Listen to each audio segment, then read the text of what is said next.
Good morning. Can you hear me? Good morning. We can hear you. Thank you very much for joining us today. How are you? Wonderful. Thank you. How are you? We're doing good. Thank you very much. Mr. Neil Shah, for the benefit of our listeners, what are the aims and the purposes of the Stress Management Society? So the Stress Management Society is a non-profit organisation I set up 17 years ago in 2003, essentially to provide practical advice, support and guidance to both individuals and organisations that experience stress and want to essentially be able to empower themselves to cope with the ever-increasing demands of modern life. We were founded with the purpose of creating a happier, healthier, more resilient world. And 17 years later, I don't think things have been as bad as they are now than at any other point that I've been working in this field. The pressure and the challenges and the stress that people are experiencing because of all the changes that have happened to our daily lives is so unprecedented. The way we live, the way we work, the way we communicate, the way we engage. And it's very troubling for me, the amount of people that we're finding are getting to breaking point. And with that in mind, we've recently set up another organisation which I've helped to co-found, which is called Time for Recovery, which is to ensure that all of the different needs of society are represented, not just at the moment what it seems to be is all about the pandemic, but we're starting to see people whose mental and emotional needs are not being met, and that's leading to some really tragic consequences. So I think it's really important that we take a balanced approach to how we deal with all the challenges we're facing. Of course, and obviously while someone is going through many different types of challenges, we do forget about ourselves, and of course factors like nutrition and sleep. That is of course very important for our own mental and physical sustenance. How do these such factors, nutrition and sleep, affect stress and vice versa?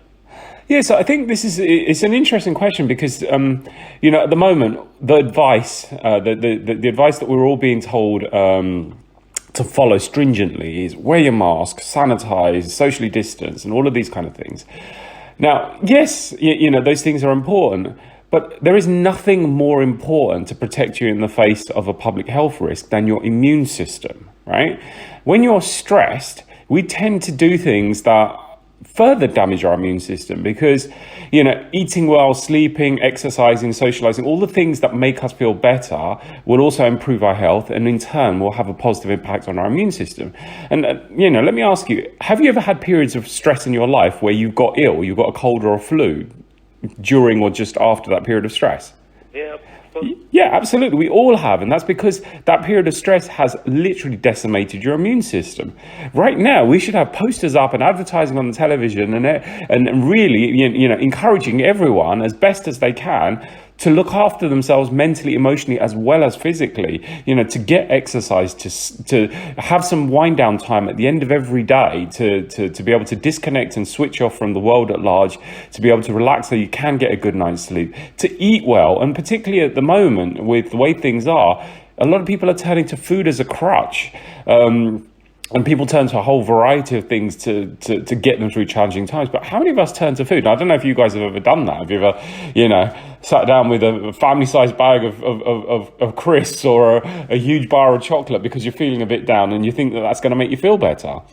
But I mean, this thing is of course, there's an actual word for it when you're I think it's called stress eating or there's like a relief eating, something like this. I can't remember the exact word. But when people are going through whatever kind of stress they may be feeling in life, whatever factors they may be, they turn to food, and they'll turn to snacks and chocolates and sweets and things which will give them temporary, in a way, pleasure. Absolutely. Well, it's a drug, and then let me be clear about that. Turning to sugar or turning to food is no different to turning to an illegal substance. It gives you a short-term hit. But then after the hit is gone, how do you feel that way again? You need to go back to whatever it is that gave you that hit. And we get locked in these cycles of addiction. And this extends to food, it extends to substances. Some people might turn to alcohol or things like that. But also, there are other things that we turn to. In modern life, I'm finding that people are also addicted to their technology. Like when you're feeling down or bored or upset, you turn to your phone.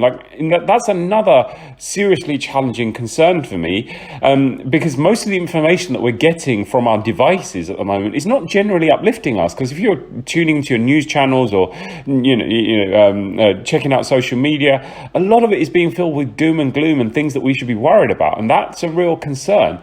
And the reality is, as much as many of us feel so out of control in the current circumstances, we've been told what to do, who to do it with, when to do it, how to do it, what to wear while you're doing it. We feel like there is very little control left over our lives.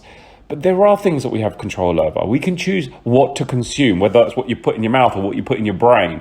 We can choose how we react and respond. We can choose what actions we take to look after ourselves. And if you look up the word power in the dictionary, when applied to a human being, it quite literally means the ability to do or act.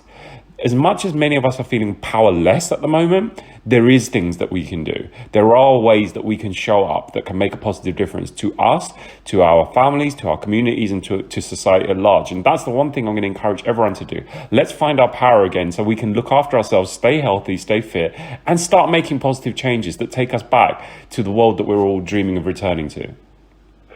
That's brilliant advice. Could you then please also tell us a bit about your 10-step stress solution and some techniques that can help to reduce the impact of stress in the mind and the body?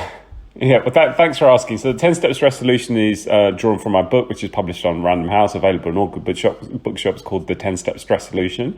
And the 10 steps are, the first one is prioritize your health. Now, it sounds obvious, but it's not. For most people, it's way down on the list.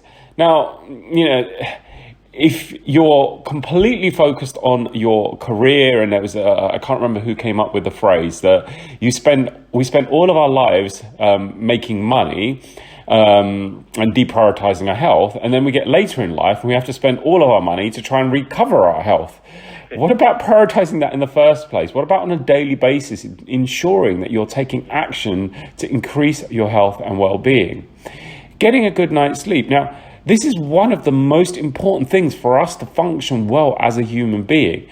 But again, for many of us at the moment, either there isn't enough time to sleep or we're struggling to sleep because we're so stressed, we're so upset, we're so impacted by the circumstances of everything that's going on in the world around us.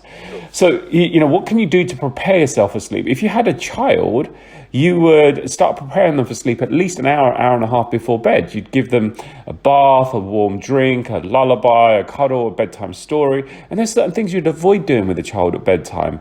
You would probably not have them sat in front of the television drinking fizzy drinks and eating sweets, because that's going to be counterproductive to help them to unwind for bed.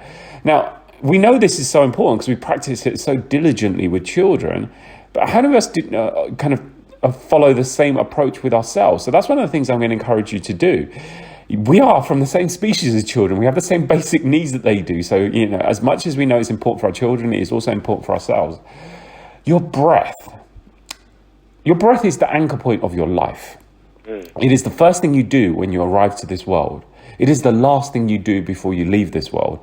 It is something that is happening in any given moment of your life. It is the most important, the most crucial thing that we need to do to survive. Yet it's the one thing that most of us undervalue, don't think about, and don't do effectively as adults. Many of us are shallow breathing, particularly when we're stressed. We take short, shallow breaths, which in turn means there's a lack of oxygen in the system, which also has an impact, number one, on the way your body functions, because every system and function of your body needs oxygenated blood to function efficiently. If there isn't enough oxygen in your system, everything doesn't work effectively. But also it has an effect on how you feel mentally and emotionally. So, in a moment of stress or crisis, and we all know this to be true, what do we say to someone that's panicking and anxious? Calm down, take a deep breath. Well, don't wait until it's got to breaking point. Don't wait until you're having a panic attack before you take a deep breath. Practice that in all moments of your life. Always bring yourself back to your breath, because your breath is your anchor point. Staying hydrated. Particularly in winter, that's harder for some people. But again, it's after breathing, it's the second most important thing that we need to survive. Our bodies are 70% water. And 70% of what goes into your body, what passes your lips, should be water or water-rich content. So yeah, it could be just a glass of H2O, but it could be things that have high levels of water in it, like fruit, like vegetables, like salads, like soups, like herbal teas. There are so many ways to keep yourself hydrated. And once again, that has a positive impact on the way your body functions. And, given the circumstances that we currently find ourselves in, is also really important for your immune system. What you eat for well-being and not for stress. We kind of covered this already when we were talking earlier about stress eating and comfort eating. But you also have to bear in mind that there are a lot of foods that we can buy are devoid of any nutritional value. Actually, now that for those of us that are at home and kind of having to spend more time at home because of lockdown, I think this is a great opportunity to get out to the local greengrocers, buy some fresh fruits and vegetables, and come home and make some fresh food. Salads and curries and those kind of things. I think it's a really great opportunity to be able to build your life around quality food. We don't make enough time or spend enough money on ensuring that we get the right food into our bodies, because actually eating badly is cheap and easy. That's the problem. We live in a world where eating badly is so cheap and so easy. It wasn't that long ago where actually eating out it cost money and it was an occasion. That's not the case anymore. For a lot of people, it's easier to get, nutritionally devoid, cheap food than it is to actually make something fresh. So this is one of the things I'm going to ask you to consider. And also, I think, to a degree, the information that we've been fed for so many years, excuse the pun, is a little bit confusing. We were always told five a day. Yes. That was never true. It's pseudoscience. There was no science behind that. Really, the equation is a little bit more complicated, and it adds up to about 22 pieces of fruits and vegetables a day. Those of which should be, 5 of those should be sort of green leafy vegetables, then, some hard cruciferous vegetables, some fruit, and also a broad variety of colors. So, just relying on your five a day, you could have 5 bananas a day and say, I've ticked my 5 a day. Well, no, you haven't. You haven't really got the nutrition into your body that your body needs to function optimally.